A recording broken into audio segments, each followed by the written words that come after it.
주님께서 여러분과 함께 마르코 가전한 거룩한 꿈입니다. 주님의 말씀입니다.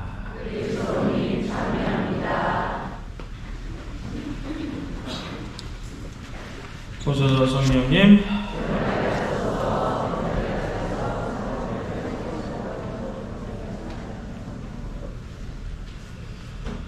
오늘은 성체와 성혈 대축일입니다. 성체와 성혈, 우리 성체성사로 흔히 이루어지고 있는 이 부분들, 우리 교회의 근간, 가톨릭 신앙 안에서의 가장 신앙의 근간은 성사라고 볼 수 있죠. 하느님의 보이지 않는 은총을 보이는 표지로 나타내주는, 그 하느님의 보이지 않는 은총을 가장 극명하게 우리에게 보이는 표지로 나누어 보여주는 게 바로 이 성체와 성혈, 성체성사입니다. 성체성사를 통해서 완전히 새로운 계약이 이루어졌고 하느님의 자비하심이 우리 안에 완전히 들어오게 되었다.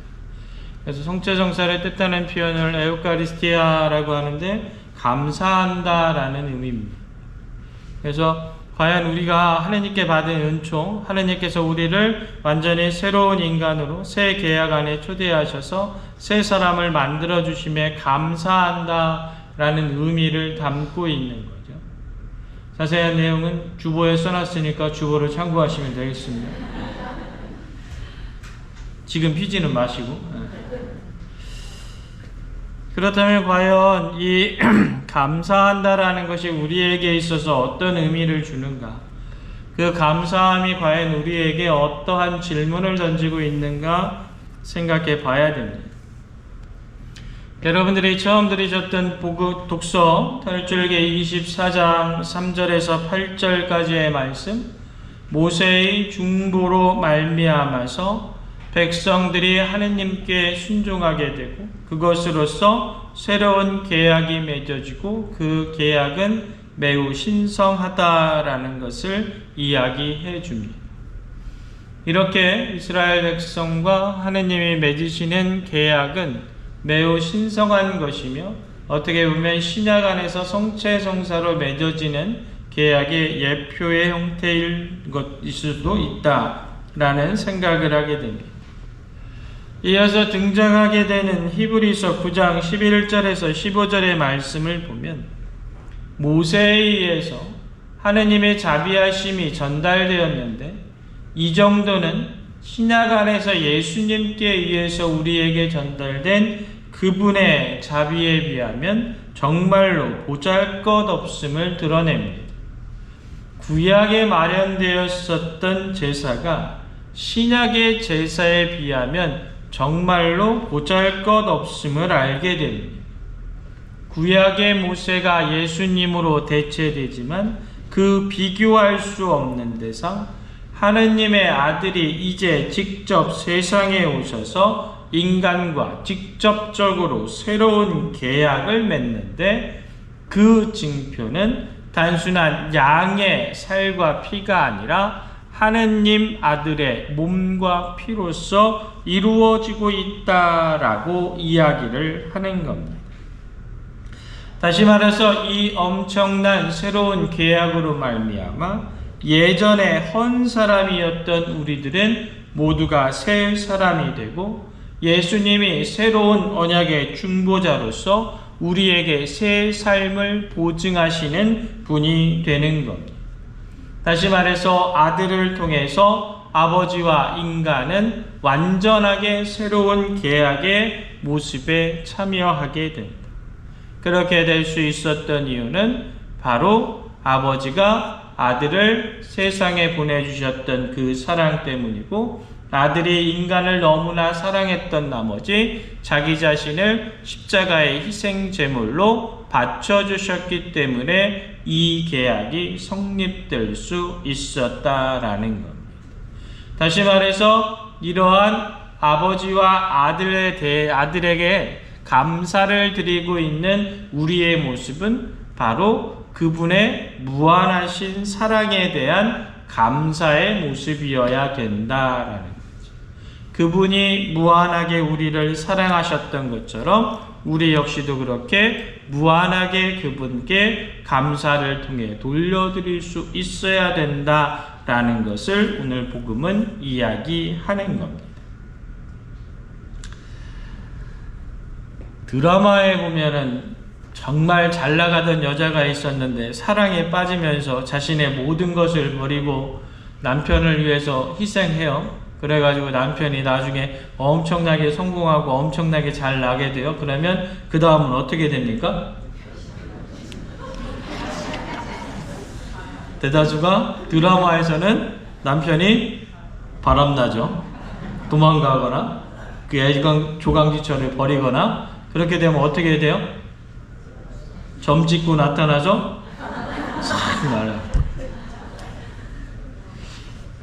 드라마에서는 그렇고 세상 안에서도 정말로 자기 자신을 희생해서 본인의 가정을, 본인의 남편을 위해서 열심히 노력한 어머니들, 아내들 있죠. 그렇죠?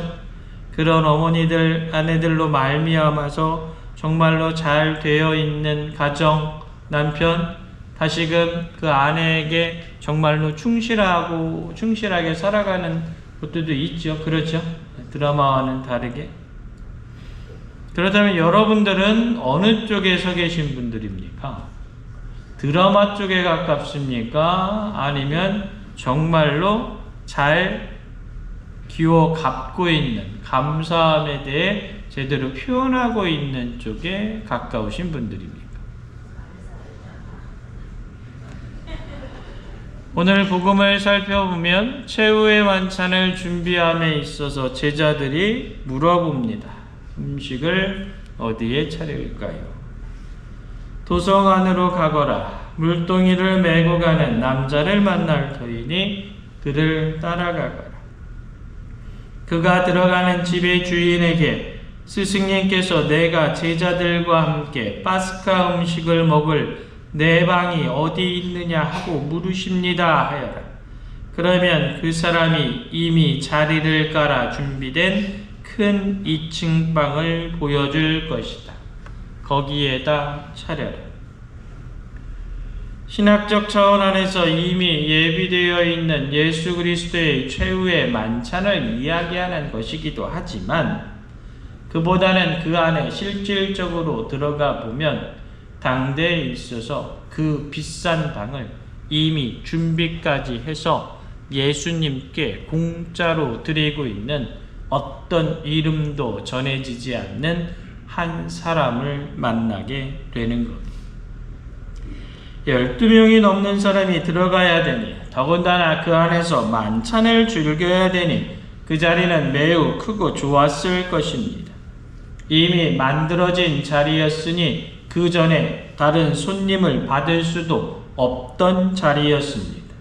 그렇게 비싸고 고급지고 준비되어진 자리를 예수님이기 때문에 무상으로 내어드립니다. 어떻게 보면 복음을 쓴 저자는 그런 모습이 그리스도인의 모습이어야 된다라는 것을 이야기하고 싶었을지 모릅니다. 사목자로서 살다 보면 그런 집주인들을 자주 보게 됩니다.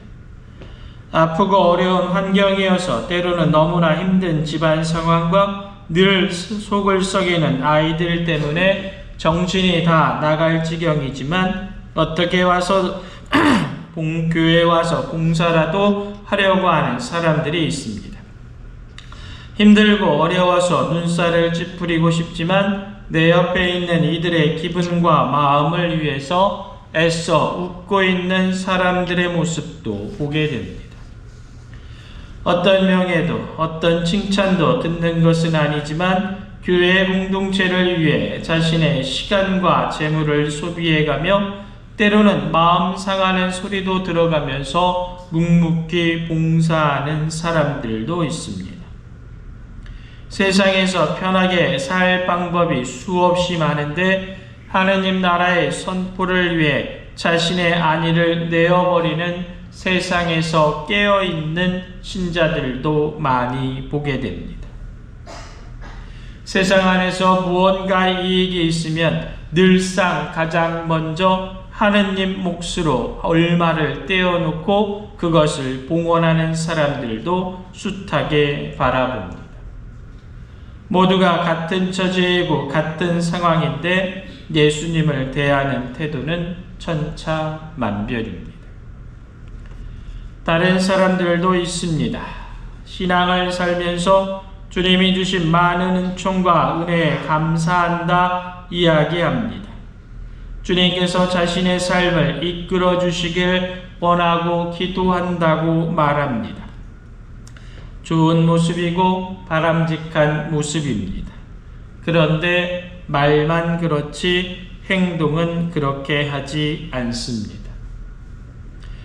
교회를 위해서 시간을, 재물을, 가진 것에 대한 봉헌을 부탁하면 교회가 왜 맨날 그러느냐? 교회는 왜 재물만 탐하느냐? 교회는 왜 맨날 와서 공짜로 봉사하라고 하느냐? 라고 불같이 화를 내고 전화를 걸어 승질을 내고 이웃에게 험담을 늘어놓습니다.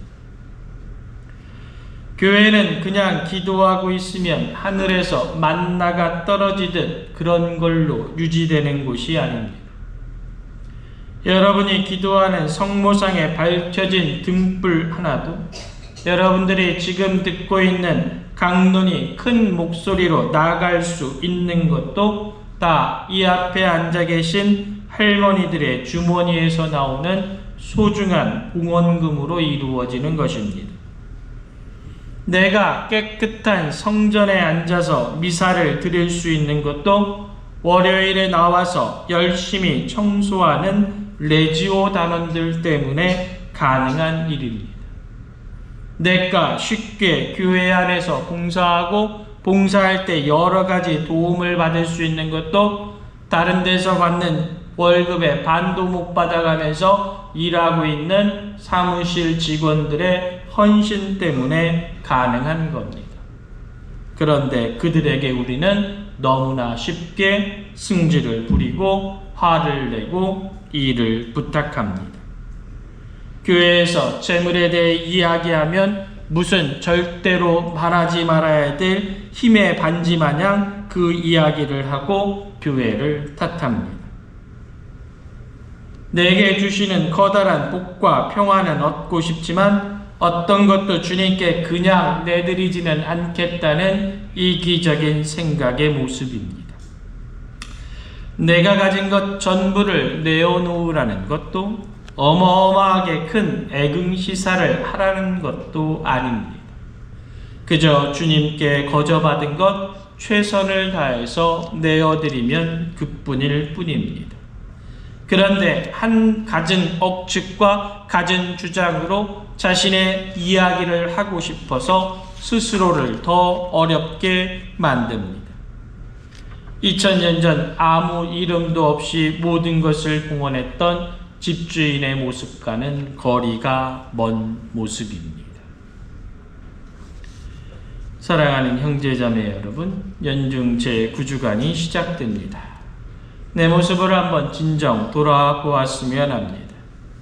주님께서 새로운 삶과 새로운 계약을 우리에게 공짜로 주셨다면 우리 것 역시도 주님께 좀 공짜로 드려보았으면 합니다.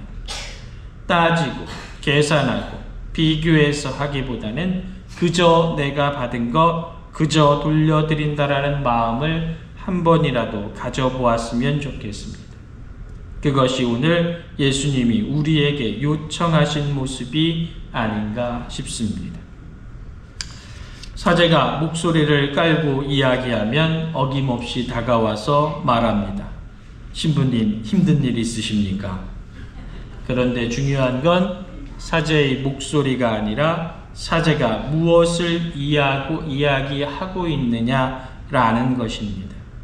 가장 중요한 것은 사제가 지쳐 있느냐가 아니라 내가 지금 주님의 목소리를 제대로 듣고 깨달았느냐라는 것, 그것이 중요한 것입니다. 적어도 오늘 단 하루만이라도 과연 주님께서 나에게 무엇을 요구하고 계신지, 무엇을 이야기하고 계신지, 한 번쯤 그것을 깊게 생각하는 그런 시간들 되시길 부탁드립니다. 그러므로 그리스도께서는 새 계약의 중개자이십니다. 아멘.